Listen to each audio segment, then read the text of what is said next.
우리는 복음이 무엇입니까? 라고 물어보면 우리는 분명히 복음을 믿고 있는데, 우리는 복음 때문에 살고 있는데 막상 설명하라면 사람들이 설명을 잘 못해요. 그럼 복음은 왜 묻는 사람들마다 그 복음을 묻는 의미가 틀리기 때문에 그래요. 그래서 어떤 목사님이 물어보면 이렇게 얘기하면 그거 아니라고 그러고 예. 어떤 목사님이 이렇게 해서 이렇게 얘기하면 또 그거 아니라고 그러고, 그러니까 우리가 이런 걸 물어볼 때마다 대답하기가 아주 곤란해집니다. 저는 복음의 정의를 이것이다 라고 그거를 내리려고 하는 것이 아닙니다. 사실 우리는 복음이 무엇인지를 우리는 다 알고 있어요. 여러분, 복음이라는 말은 그냥 말뜻에 대한 것을 얘기하는 것이 아니라 우리가 알고 있다시피 예수 그리스도께서 이 땅에 오셔서 우리 위해 십자가에 죽으시고 우리의 모든 죄를 도말하셨다는 거죠. 그 아들 예수 그리스도를 믿고 영접하는 자마다 하나님의 자녀가 되었다는 사실입니다. 우리는 이것을 복음이라고 얘기를 합니다. 자, 그런데 여러분, 그럼 예수님 당시의 복음은 뭘까요? 예수님이 오시기 이전에 세례 요한은 복음을 외쳤습니다. 예수님도 복음을 전파하셨습니다. 무슨 얘기인지 이해가 안 되시는 분들이 있어요. 여러분, 누가복음 16장 16절 말씀을 같이 보겠습니다. 누가복음 16장 16절 말씀 보면 이렇게 말씀하고 있죠. 율법과 선지자는 요한의 때까지요, 그 후부터는 하나님 나라의 복음이 전파되어 사람마다 그리로 침입하느니라. 여러분 보세요.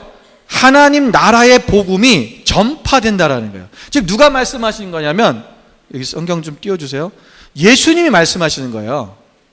세례 요한도, 여러분, 그가 세례 요한이어서 처음 선포한 말씀이 뭐냐면 회개하라, 천국이 가까웠느니라 그랬어요. 여기서 천국이라는 말은 하나님의 나라입니다. 헤븐을 얘기한 것이 아니라 킹덤 오브 갓을 얘기한 거예요. 하나님의 나라라는 거예요. 여러분, 하나님 나라가 가까웠다고 외친 그때 세례 요한이 말한 복음은 그거예요. 예수님도 오셔서 복음을 전파하셨는데 그 복음을 전파하신 게 뭐냐? 하나님 나라의 복음을 전파했다는 것입니다. 마가복음 1장 15절 말씀에도 오면 이르시되 때가 찼고 하나님의 나라가 가까이 왔으니 회개하고 복음을 믿으라 하시더라.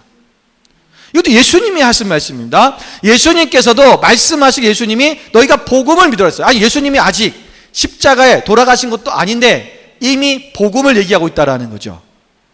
그러면 복음이라고 하는 것은 오직 예수님이 십자가에 돌아가셔 죽으셔서 우리를 죄를 다 사해 주신 그 사건만 복음이 아니라는 거죠. 그럼 뭐냐? 복음은 하나님의 나라입니다. 예수님의 십자가의 사건도 여기에 다 포함되는 거예요. 복음은 하나님의 나라가 임하는 거예요. 그러니까 세례 요한은 하나님 나라가 임할 것이다. 자, 그 하나님 나라가 임할 것이다. 누구를 예비한 거예요? 예수 그리스도의 오심을 얘기한 거예요. 왜? 예수 그리스도 메시아는, 그분은 하나님 나라의 주인이신 분입니다. 하나님 나라의 통치자입니다. 그 하나님 나라에 계신 하나님의 아들 독생자 예수님이 이 땅에 오시는 것은 하나님의 나라가 이 땅에 임하는 거예요. 그래서 예수님이 이 땅에 오시니까 뭐가 없어져요? 질병이 사라지고, 그죠? 예수님이 계신 곳마다 질병이 떠나가는 거예요. 예수님이 계신 곳마다 귀신이 쫓아나지는 거예요. 예수님이 계신 곳마다, 예수님이 가시면 죽은 자가 살아나는 역사가 일어났던 거예요. 왜? 이것이 어디서 일어나는 일이에요? 하나님 나라에서 이루어지는 일이에요. 하나님 나라에 가면 죽음도 없고, 눈물도 없고, 병도 없고, 그리고 귀신도 없어요. 하나님의 나라가 이 땅에 오는 거예요. 그 예수님이 이 땅에 오시면 하나님 나라가 이루어지는 거죠. 우리 또한 바로 우리가 이 땅에 살아가면서 하나님의 나라를 이루고 살아야 된다는 것입니다. 그래서 우리가 가는 곳마다 하나님 나라와 같은 그런 일들이 일어나야 돼요. 자, 예수님께서 이 땅에 오신 십자가의 복음, 이 십자가는 예수님이 이제 그 우리의 모든 죄를 도말하셔서 우리 모두가 다 하나님 나라의 시민으로, 하나님 나라의 백성으로 살 수 있도록 하기 위해서 예수님이 십자가에서 죽으신 거야. 그러니까 우리 모두가 다 이제는 하나님 나라를 이루며 살도록 만드셨다는 거죠. 이게 십자가의 복음이에요. 우리는 이 십자가의 복음을 정확히 하는 것이 중요합니다. 십자가의 복음이 뭐냐? 내가 십자가 안에서 온전히 내가 죽고 예수 그리스도께서 사는 삶을 사는 것이라는 말씀하는 것입니다. 로마서 12장 1절 말씀에 보면 이런 말씀이 있습니다. 그러므로 형제들아 내가 하나님의 모든 자비하심으로 너희를 권하노니 너희 몸을 하나님께서 기뻐하시는 거룩한 산 제물로 드리라 그랬어요. 여러분 여기서 하나님께서 사도 바울이 말하는 것은 뭐냐면 너희 몸을 하나님이 기뻐하시는 거룩한 산 제물로 드리라 그랬어요. 여러분 제물은 죽은 겁니까? 산 겁니까? 살아있는 겁니까? 죽은 겁니까? 제물이라니까. 이미 제물이 됐어요. 제물이 됐다면 그것은 죽었어요? 살았어요? 죽은 거죠. 그런데 왜 사도 바울은 여기서 그 제물을 산 제물이라고 얘기하냐는 거죠. 그 말은 제물인데 살아있다라는 거예요. 죽은 거요? 죽었는데 살아야 된다는 거죠. 이 말은 무슨 말이냐면 우리는 이미 나는 죽어서 제물이 되었어요. 그런데 내가 제물이 되었지만 죽었지만 나는 죽었지만 내가 사는 것이 아니라 이제 내 안에 그리스도께서 내가 그리스도인의 삶으로 그리스도답게 그 복음에 합당한 삶을 살아내는 걸 얘기하는 거야. 이것이 너희의 뭐냐? 영적 예배다라고 말씀하시는 거죠. 여러분 이 예배, 여러분 예배를 잘 드린다는 게 뭘까요? 저는 어렸을 때 주일학교를 다녔어요. 썬데이 스쿨을 다녔는데 주일학교에서 선생님들이 이렇게 얘기하십니다. 너희들 오늘 예배 참 잘 드렸다. 그 이유가 뭔지 아세요? 떠들지 않았다는 거죠. 오늘 떠들지 않고 장난치지 않고 예배 잘 드렸다는 거예요.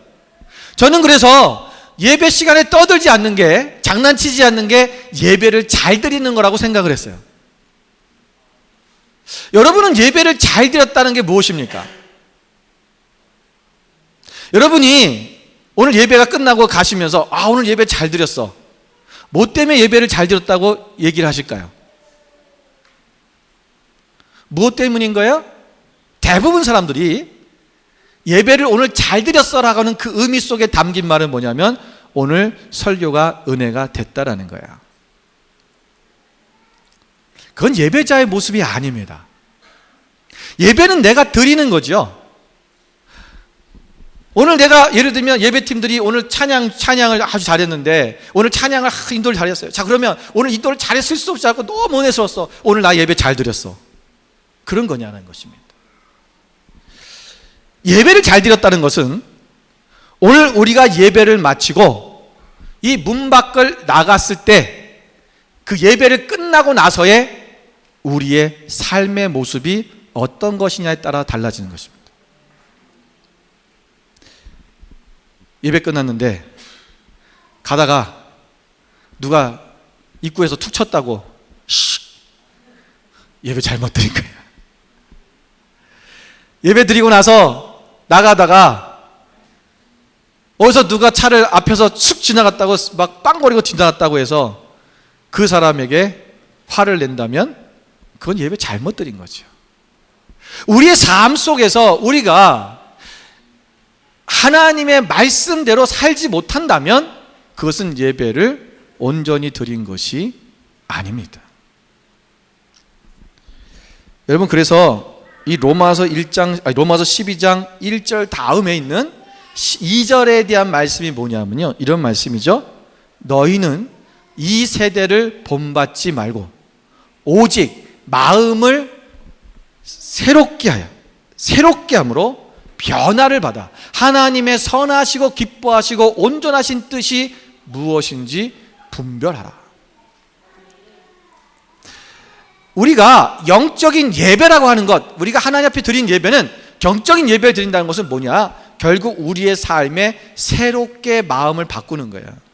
우리의 삶이 변화되는 거예요. 이 세대를 본받는 것이 아니라 오직 하나님 예수 그리스도를 본받아 살아가는 것, 그것이 바로 진정한 복음에 합당한 삶을 살아내는 거야. 여러분, 그리스도인은 복음에 대한 단어를 들을 때마다 우리는 복음을 다 들으면 딱 무슨 말이냐면 복음 전파, 복음을 전해야지, 전도해야지, 이런 생각을 많이 하게 되어 있습니다. 예, 맞습니다. 우리는 반드시 복음을 전해야 됩니다. 그런데 이 복음을 전한다는 말, 복음에는 복음을 전하는 것보다도 복음을 전하는 사람은 반드시 먼저 앞서 이루어질 게 있는데 복음에 합당한 삶을 살아내는 것입니다. 오늘 본문의 말씀에 보면 너희가 27절에 그리스도의 복음에 합당하게 생활하라 그랬어요. 여기서 생활하라라는 말은요, 헬라어로 폴리투에스터라고 해요. 이 폴리투에스테라는 말은 폴리투어라는 말에서 왔어요. 이 폴리투어라는 말의 뜻이 뭐냐면 시민이 되다 또는 시민으로서의 의무를 이행하다라는 뜻입니다. 그래서 우리가 이 메트로폴리탄, 이런 말들 폴리토, 이 폴리탄이라는 말이 이 뭐냐면 도시를 얘기하는 거예요. 그게 거기서 온 거예요. 그래서 이 폴리투오라는 말은 시민으로서의 의무를 이행하는 거예요. 당시 헬라 사람들의 개념은 뭐냐면 시민이라는 개념은 자기의 개인적인 삶에 의존하는 것, 거기에 빠져 사는 것이 아니라 공동체, 다시 말해 시민으로서 공동체에서 전체적인 이득을 주기 위해 자기가 무엇을 할 것인가를 어떠한 그 삶의 시민으로서의 자신의 의무를 다하고 자신의 능력을 공동체 이익을 위해 쓰는, 그것이 담겨져 있는 것이 시민 정신이었고 시민 의식이었어요. 우리가 오늘 이 너희는 복음에 합당한 삶을 살아라, 생활하라라는 말은 우리가 복음에 합당한 그 하나님 나라의 시민으로서의 삶을, 그 의무를 이행하라라는 거예요. 우리는 하나님 나라의 시민이죠. 그죠? 하나님 나라의 시민으로서 우리가 가는 곳마다 하나님 나라가 이루어진다고 말씀을 드렸어요. 그렇다면 하나님 나라의 시민으로서 이행하는 삶이 우리 가운데 있어야 된다는 것입니다. 자, 그렇다면 하나님 나라의 시민으로서 우리가 복음에 합당한 삶은 어떤 삶인지 오늘 본문을 통해서 몇 가지를 나누어 보기를 원합니다. 첫 번째는 27절에 이렇게 말씀하고 있습니다. 후반절에 보면 이는 내가 너희에게 가보나 떠나 있으나 너희가 한 마음으로 서서 한 뜻으로 복음의 신앙을 위하여 협력하는 것과 그랬어요. 여러분, 초대교회 당시에는 율법주의적 이단자들이 있었습니다. 유대교 율법주의자. 그래서 이들은 계속해서 자신의 율법을 교회 가운데 집어넣으려고 했어요. 할례 받아야 된다, 율법을 지켜야 된다, 그래야 우리가 구원받을 수 있다. 우리가 행위로 구원받는 것이 아닌데 계속 할례와 율법에 대한 부분들을 이방 교회들에게 자꾸 가르치는 거예요. 여러분 생각해 보세요. 예를 들어서 우리가, 여러분, 이 유대인들이, 이 그리스도인들, 예수님은 어차피 이스라엘 사람이에요. 그죠? 유대인이죠. 그러니까 유대인이니까 저 유대인에서 생겨난 종교고 또 그들이 믿는 하나님 또한 우리가 믿는 하나님이고, 그러니까 저들이 말하는 것이 더 옳을 수 있다라고 생각할 수 있죠. 그러니까 그들이 말하는 그 말에 자꾸만 미혹되는 거예요. 그러니까 본질적인 진리의 말씀을 벗어나서 예수님이 가르쳐주신 우리가 과거의 구약에서 말씀했던 율법주의적 사고 가운데 다시금 돌아가기 시작하는 거예요. 이런 사상들이 계속해서 초대교회를 엄습했습니다. 공격했습니다. 또한 영지주의, 예수 그리스도의 인성을 부인하는 이 영지주의가 계속해서 또 초대교회를 어려운 가운데 가게 만들었죠. 그런데 오늘 이 교인들이, 오늘 이방 교회지만 빌립보 교인들이 그것에 미혹되지 않고 흩어지지 않고 서로 협력하여서 하나님의 복음의 진리를 그들이 사수하고 나갈 수 있었다라는 것입니다. 여러분, 무슨 말씀이냐면 우리가 교회는 하나님 안에서 연합되어져야 됩니다. 협력해야 됩니다. 왜냐하면 여러분, 세상에는 계속해서 이단적 사상들이 우리 가운데 계속 와요. 이것이 그냥 여러분 완전히 다른 걸 얘기하면 모르는데 비스무리하게 얘기를 해버리는 거예요. 여러분, 요즘 이제 오래됐지만 벌써 우리가 백 투 예루살렘이라고 하는 그런 이제 이 이스라엘을 우리가 돕고 이스라엘에서 기도하자, 그래서 예수님이 다시 오실 이스라엘, 예수님이 그 사랑하시는 이스라엘, 그래서 이스라엘을 우리가 섬기고 기도하고 이스라엘을 품어야 된다. 이제 이러한 우리가 신앙의 사조들이 또 많이 생겨나고 있습니다. 그게 나쁜 것은 아닙니다.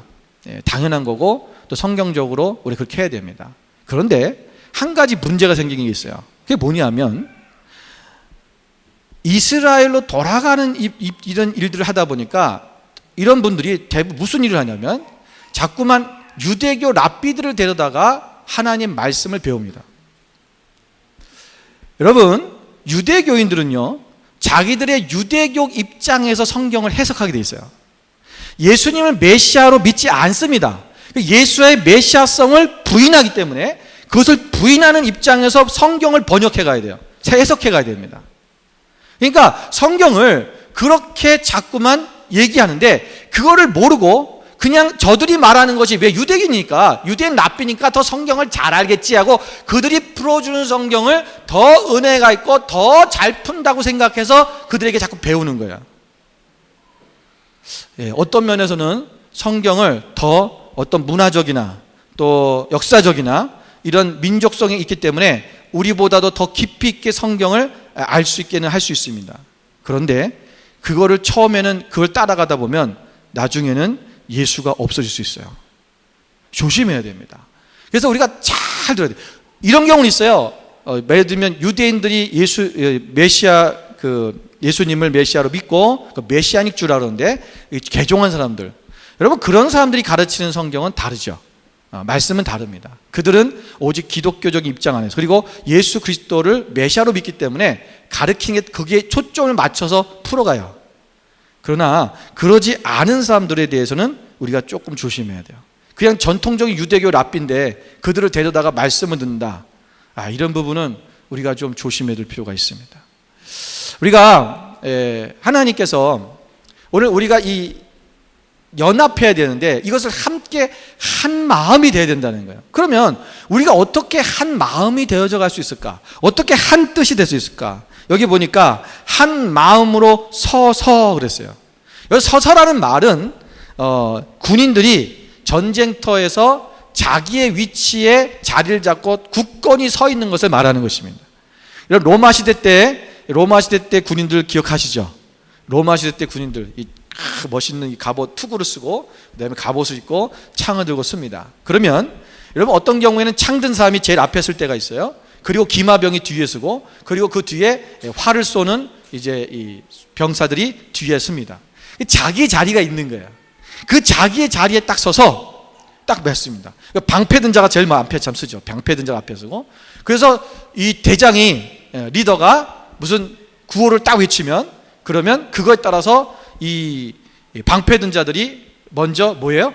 자기들이 착착 쏘면서 방패로 맞고요. 옆을 맞고 위를 탁 막아버려요.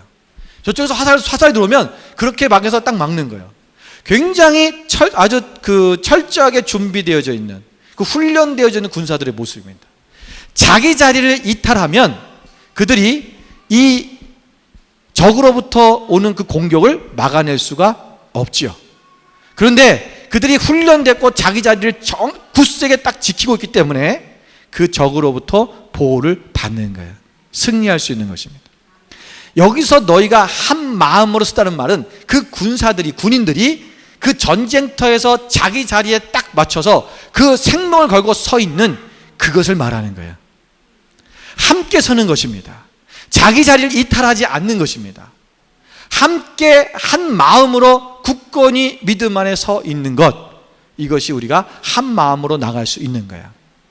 두 번째는 우리가 어떻게 하면 한 마음으로 나갈 수 있느냐, 한 뜻으로 나갈 수 있냐면 여러분 고린도전서 1장 10절 말씀을 같이 보겠습니다. 고린도전서 1장 10절 우리 말씀을 제가 읽어드리겠습니다. 형제들아, 내가 우리 주 예수 그리스도의 이름으로 너희를 권하노니 모두가 같은 말을 하고 너희 가운데 분쟁이 없이 같은 마음과 같은 뜻으로 온전히 합하라. 그랬어요. 자, 여러분 보세요.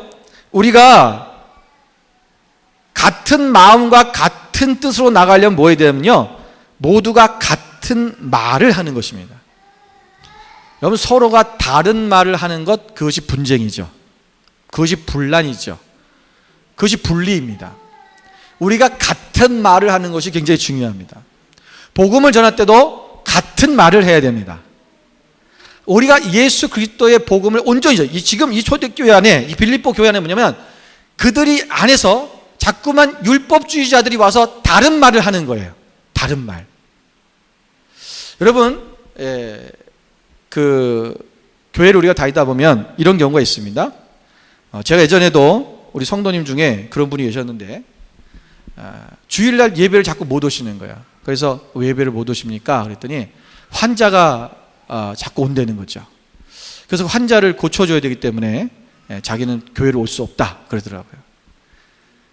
그분의 지론은 뭐냐면, 예수님은 저 환자를 고쳐주는 것, 환자를 돌봐주는 것이 주님의 마음 아니냐라는 거죠.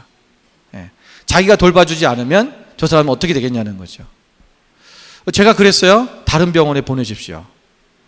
다른 곳에 보내시면 되지 왜 그거를 굳이 그거를 하느라고 그럽니까? 근데 그럴 수가 없대. 자기를 찾아오는 사람은 어떻게 오지 말라고 하냐고요. 다른 날 오라고 하십시오. 왜 다른 날 올 수가 없다는 거예요. 그분은 그 사람이 주일날밖에 안 된대. 본인이 주일날 하시니까 주일날 한다고 된다고 오는 거예요. 여기 주일날 안 된다 그러면요, 그분들이 반드시 치료를 받고 나면 다른 날을 반드시 만듭니다. 듣지를 않으세요. 여러분, 사람들이 이렇게 얘기를 합니다. 당신이 지금 오늘 이 무슨 다른 사람을 돕는 일이기 때문에 오늘 이 예배를 가지 않아도 하나님은 이해하셔. 그 하나님 원하시는 거 아니야? 그 예배 드리지 않아도 돼라고 이야기를 하죠. 여러분, 이것은 다른 복음입니다. 무슨 말이냐면, 여러분, 이것이 우리가 하나님이 우선세, 우리의 삶은 하나님이 먼저 우선돼야 되는 거야. 하나님을 사랑하고 그 다음에 이웃을 사랑하는 거예요. 그러면 내가 그걸 안 가면은 그 사람들 어떻게 됩니까? 여러분, 다른 사람이 할 사람이 있어요. 여러분, 누가복음에 보면 누가복음에 이런 말씀이 있습니다.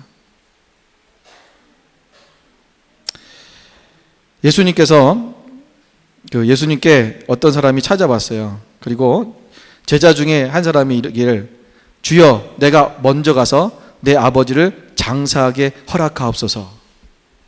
예수께서 뭐라고 말씀하셨습니까? 예수께서 이르시되, 죽은 자들이 그들의 죽은 자들을 장사하게 하고 너는 나를 따르라. 너는 나를 따르라. 이게 우선이라는 거예요.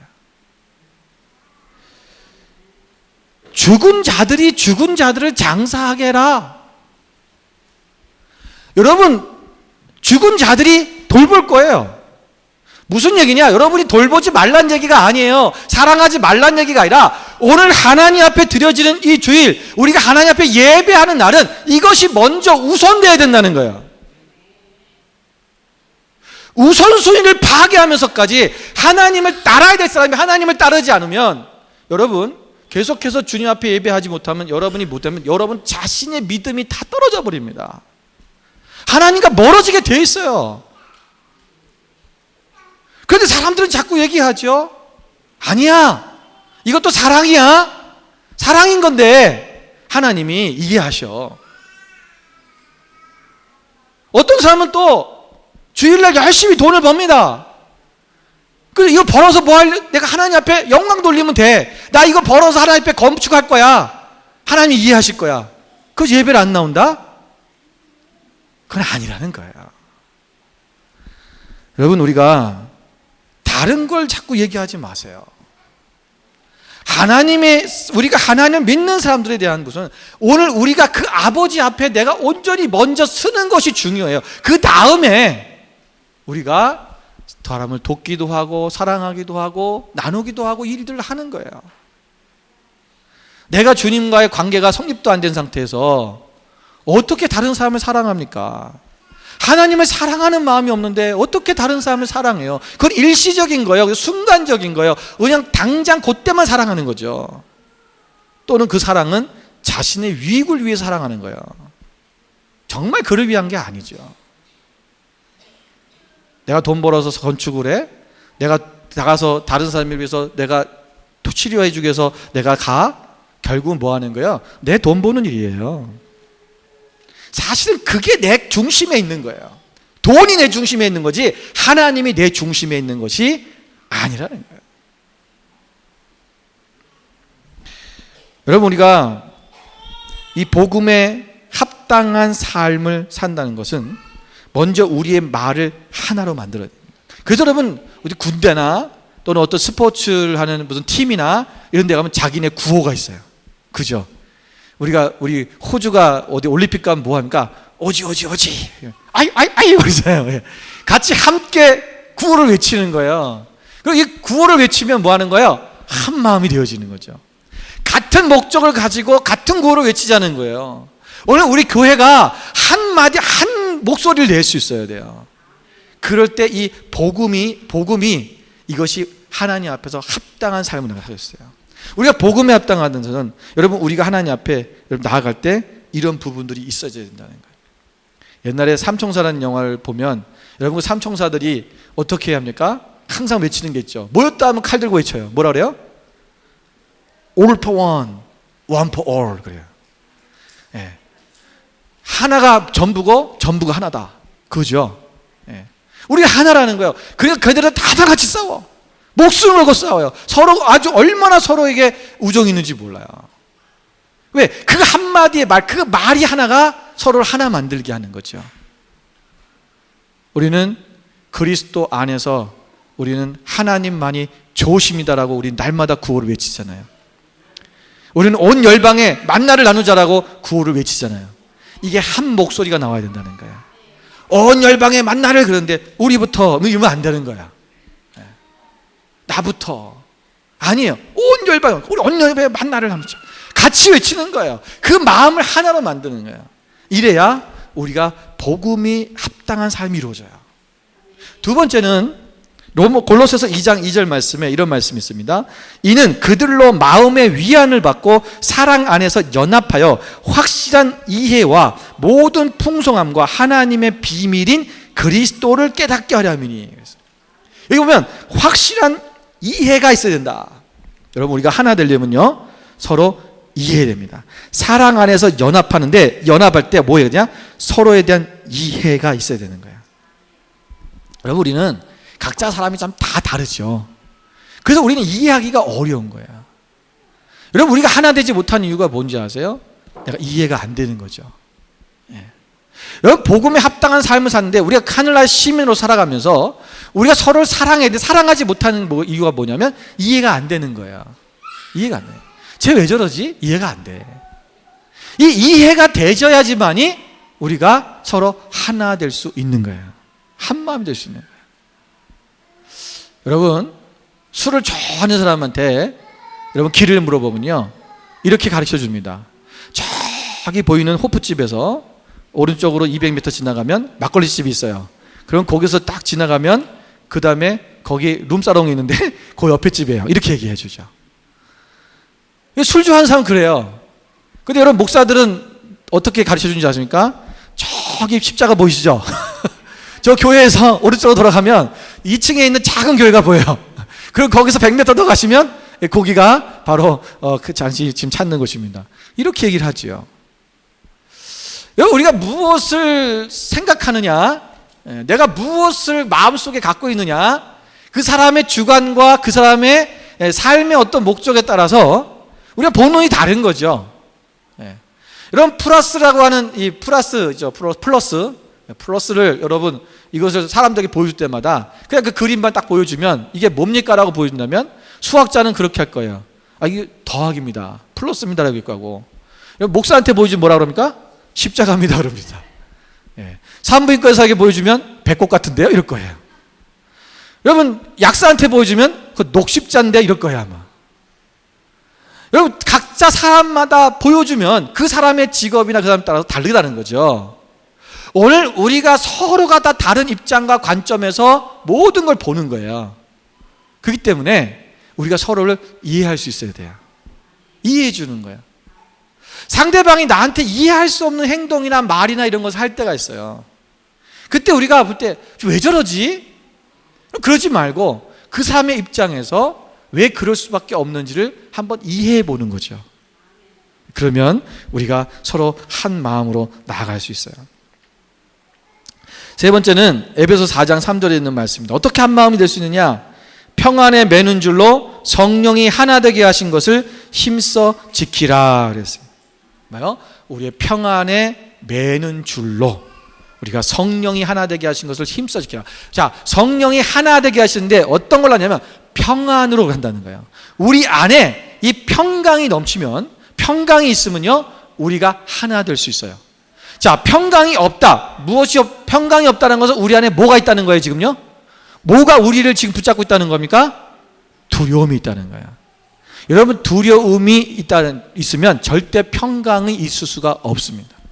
내 안에 있는 모든 두려움을 제거할 때, 그리고 오직 예수 그리스도께서 내 안에 계시면 우리 안에 평강이 임하는 거예요. 예수님께서 부활하신 후에 제자들에게 오셔서 제일 먼저 뭐라고 하셨다 했어요? 평안하라 그러셨어요. 지금 제자들의 마음속에 뭐가 있었습니까? 두려움이 가득 차 있는 거야. 여러분, 그들은 예수님을 지금 버리고 도망갔어요. 예수님 십자가에 죽으셨어요. 그들은 미래에 대한 두려움도 있어요. 오직 주님만 바라보고 자기의 모든 잡을 내버리고 주님만 따라갔는데 주님이 십자가에 돌아가신 거예요. 우리 이제 뭐 하지? 자기들이 꿈꾸던 소망, 메시아를 만나서 메시아와 함께 새로운 나라를 이루기를 원했던 그들의 마음속에 이 모든 것이 허망한 거죠. 나가면 잡혀서 죽을지도 몰라요. 그 두려움이 그들을 가득 채우고 있었어요. 그런데 주님께서 오셔서 평안하라. 왜? 우리 안에 두려움이 있으면 우리가 절대로 하나가 될 수가 없어요. 이 평강의 예수님이 우리 가운데 계셔서 성령님으로 말미암아 우리를 하나 되게 하실 때, 이 평강이 우리 가운데 넘치면요 우리 안에 이 성령의 역사하심으로 하나 되어져요. 잘 보세요. 여러분 지금 마음 가운데 평강이 있어요. 너무 평안하네. 다 걱정 근심 없고 모든 게 다 좋아요. 여러분, 그런 상황일 때 누가 와서 여러분한테 무슨 말을 해도, 지나가다가 어떤 사람이 어깨를 툭 쳐도 여러분 어떠십니까? 짜증나거나 기분 나쁘거나 화를 내지 않아요. 그냥 다 좋은 거죠. 괜찮아요. 자, 이 기분을요 여러분이 지금 이게 이해가 안 되는 거예요. 여러분이 로또를 당첨됐다고 생각해 보세요. 40 밀리언 로또를 당첨됐다. 지금 당첨됐어요? 여러분, 40 밀리언 당첨이 딱 됐다면 여러분 지금 어떠시겠어요? 여러분, 어떤 사람이 나를 뭐라 그래도요 전혀 개의치가 않는 거예요. 누굴 봐도 여러분 어떻겠어요? 다 이뻐 보이겠죠. 두려움은 싹 사라졌지요. 미래에 대한 두려움, 내 삶에 대한 두려움 다 없어졌지요. 너무나 신나는 거예요. 여러분, 우리가 하나님 앞에서 이 평강이 우리 가운데 있기를 주님으로 축원드립니다. 예수로 채워진 삶은 늘 평강이 넘치게 되어져 있습니다. 자, 그렇다면 우리가 오늘 하나님 앞에 그럼 어떻게 이 복음에 합당한 삶을 살 것이냐, 두 번째를 말씀하시는 것은 28절에 있습니다. 무슨 일이든지 대적하는 자들 때문에 두려워하지 아니하는 이 일을 듣고자 함이라. 그게 뭐예요? 지금 너희가 무슨 일이든지 대적하는 자들을 통해서 두려워하죠. 대적하는 자들을 두려워하지 말라라는 것입니다. 여기서 대적하는 자들은 앞에서도 말했던 이 이단자들을 얘기하는 것입니다. 바울은 빌립보 교인들이 주변의 많은 핍박과 그리고 거짓 교사들의 수많은 미혹 속에서도 두려워하지 않고 앞서 맞서서 영적인 싸움을 계속 싸우라고 권면하고 있는 것입니다. 여러분, 이게 왜 두려운 일일까? 여러분, 왜 우리가 복음에 합당한 삶을 살아가는데 이것이 필요하냐는 거예요. 왜냐하면요, 여러분, 우리가 다른 미혹하는 영들, 미혹하는 사람들의 말, 사람들의 말에 자꾸 듣다 버리면 우리가 하나님의 말씀대로 살아낼 수가 없어요. 우리가 복음의 진리 안에서 이 진리를 확고하게 믿지 않으면 우리는 복음을 회방하는 것을 두려워하게 됩니다. 그러나 진리를 아는 사람은 이 복음의 회방을 두려워하지 않습니다. 이사야서 51장 7절 말씀에 보면, 의를 아는 자들아, 마음에 내 율법이 있는 백성들아, 너희는 내게 듣고 그들의 비방을 두려워하지 말라. 그들의 비방에 놀라지 말라. 그들이 우리를 비방하는 것에 대해서 놀라지 말라는 거예요. 우리가 하나님의 말씀대로 살아내다 보면 당연히 우리는 세상 사람과 부딪히게 되어져 있어요. 우리를 비방하는 자가 생겨요. 그런데 그것 때문에 놀라지 말라는 것입니다.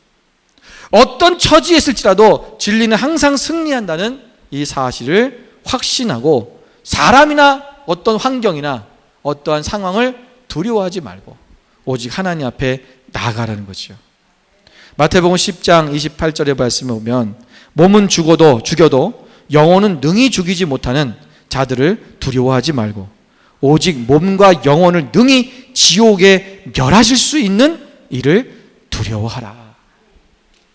여러분, 두려움은 우리로 하여금 하나님 나라의 시민답게 살지 못하게 만듭니다. 이 두려움을 갖고 있어서는 우리가 대적하는 자들이 두려워서 내가 하나님의 말씀대로 나아가지 못하는 거예요.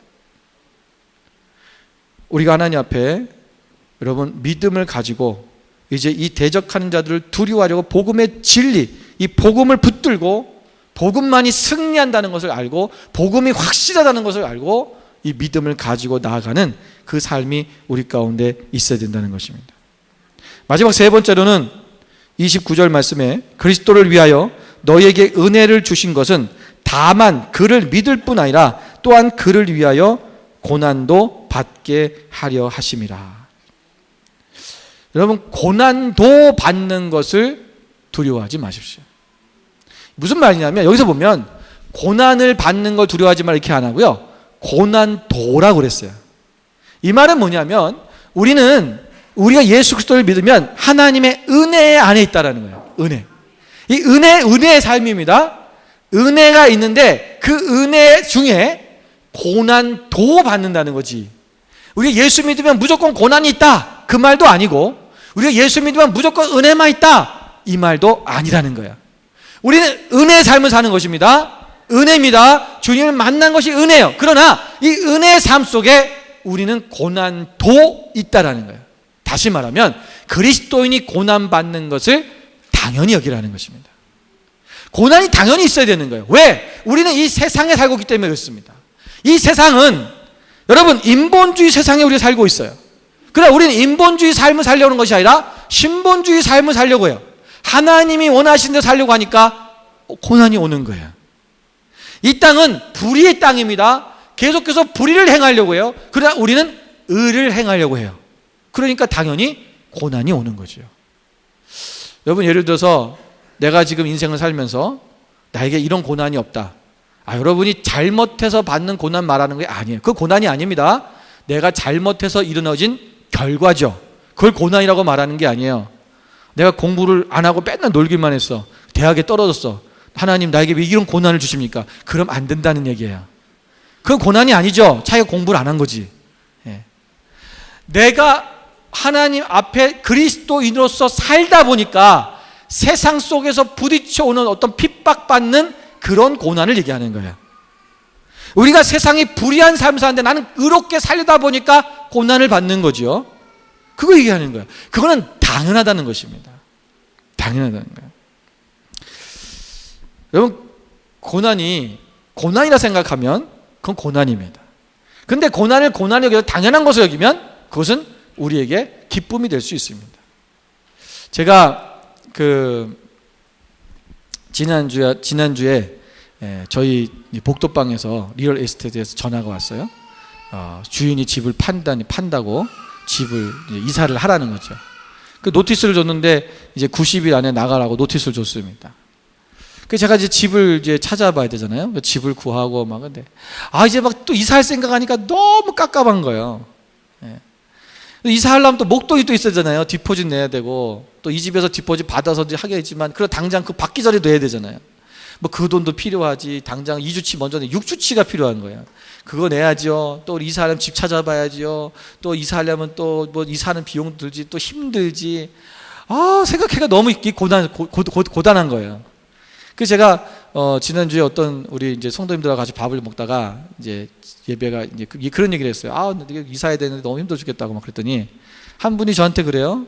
목사님 저는 이사하고 싶어요 그러는 거예요. 그래서 아니 이사하는 게 뭐 좋다고 이사 안 하는 게 좋지, 예? 그냥 사는 게 좋은 거예요 그랬더니 저는 10년 동안 이사를 안 했는데, 자기 집이니까 이사 안 한 거예요. 이사를 안 했는데 이사를 하고 싶대. 예. 왜? 다양한 집에 살고 싶은 거예요. 예, 다양한 집. 얼마나 좋니? 이런 집도 살아보고 저런 집도 살아보고 목사님 얼마나 좋아요. 그러시는 거예요. 근데 제가 그 얘기를 듣는 순간에요, 맞아, 한 집에 오래 살면 지겹겠구나. 이 집도 살아보고 저 집도 살아보고 얼마나 좋아요. 여러분 자동차 살면 그러지 않아요? 여러분 자동차 사가지고 여러분 그러신 분 있어요? 이 차를 평생 동안 살리라, 그런 사람 없잖아요. 예. 될 수 있으면 1년에 한 번씩 바꾸고 싶죠, 자동차는. 예. 우리 자동차는 빨리빨리 바꾸고 싶으면서 집은 옮기는 것에 대해서 굉장히 싫어해요. 예. 생각해보니까, 그렇게 바꿔 생각해보니까, 그런 사람도 있겠구나. 늘 똑같은 집에서 평생을 살았던 사람. 제가 어렸을 때 그랬거든요. 막 누가 친구가 이사 가면, 우리도 이사하고 싶어갖고, 우리 이사 안 가요? 막 그랬단 말이에요.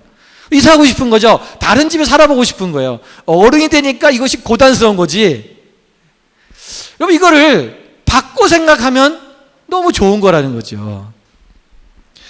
여러분, 사도행전 5장 41절 말씀에 사도들이 이런 고백을 합니다. 사도들은 그 이름을 위하여 능욕받는 일에 합당한 자로 여기심을 기뻐하면서 공회의 앞을 떠나니라. 아멘. 여러분, 공회에 잡혀갔던 사도들이 지금 거기서 능욕을 받았어요. 너희는 이제 너희 다시는 가서 예수 이름으로 너희들 뭐 전하지 말아라. 그리고는 이제 그들을 내보냈어요. 심히 때리고 내보냈습니다. 그 사도들이 그때 능력받고 나와서 하는 말이 생각했던 것이 뭐냐면, 자기들이 이 능력받은, 고난받은 이것이 이제는 합당한 자로 여김, 하나님 앞에 합당한 자로 여김을 받은 것이라고 기뻐했다. 여러분, 매 맞는 것이 뭐 이렇게 기쁜 일이고, 잡혀가서 감옥 갇히는 일이 그렇게 기쁜 일이겠냐고요. 이건 고난이죠. 예수 그리스도의 이름을 증거하는 것 때문에 일어난 고난이에요. 그런데 그것을 당연한 걸로 여기니까, 야, 우리 이제 합당한 자로 여김받았어, 너무 좋아, 기뻐하는 거예요. 우리가 예수 그리스도인답게 살다 보면, 우리가 사랑을 전하고 사랑을 나누고 살다 보면 어려움이 와요. 나의 희생도 따르지요. 나눠줘야 되고. 예. 그런데 오늘 우리가 그것이 당연한 거예요. 여러분, 그것이 고난이 아니라는 거예요. 고난을 고난으로 여기면 그 사람에게 그것은 고난이 되는 거고, 고난을 당연한 것으로 여기면 우리는 그것을 기쁨으로 여길 수 있는 것입니다. 오늘 우리는 하나님 나라의 시민입니다. 하나님 나라의 시민은 그 시민답게 이행해야 될 의무조항들이 있어요. 오늘 여러분이 가는 곳이 하나님 나라가 이루어져야 됩니다. 여러분이 서 있는 곳마다, 여러분이 있는 곳마다 하나님이 계신 것처럼 그 사회가 바뀌어야 되고, 그 지역이 바뀌어야 되고, 그 학교가 바뀌어야 되고, 여러분의 직장과 여러분의 부서가 바뀌어져야 돼요. 변화가 일어나야 된다는 것입니다. 복음에 합당한 삶을 사는 사람에게 그 일이 일어납니다. 복음을 전하는 것, 말로만 전하면 안 된다는 거예요. 어떤 목사님이 그런 얘기를 해주셨어요. 자기가 아는 산부인과 의사가 해줬던 얘기래요. 근데 이 산부인과 의사 선생님이 이제 출산하는 이제 임산부를 이제 출산 중인데 너무 막 이제 고통스러워하니까 심호흡하세요, 심호흡하세요, 막 그런 거예요. 그러니까 이 임산부가 심호흡 이러더라는 거예요. 심호흡 하랬더니 심호흡 말로 한 거죠. 너무 고통스러우니까 그냥 이게 제대로 그게 입력이 안 된 거예요, 사실은. 여러분, 우리가 신앙생활을 그렇게 하고 있지 않습니까? 복음을 전해, 그랬더니 말로만 하는 거예요. 실제로 복음을 전하는, 복음에 합당한 삶을 살아야 된다는 거예요. 그게 진정한 그리스도의 모습이고 그게 십자가의 승리예요. 예수님은 그렇게 사셨어요. 합당한, 십자가에 합당하게 사셨다는 거예요. 오늘 십자가에 그냥 죽으셨어요. 그게 합당한 거지. 오늘 우리가 이 예수님처럼 십자가에 죽어야 그것이 진정한 복음이 이루어지는 거예요. 그 복음에 합당한 삶이 오늘 여러분 가운데 이루어지기를 주님의 이름으로 축원드립니다. 기도하겠습니다.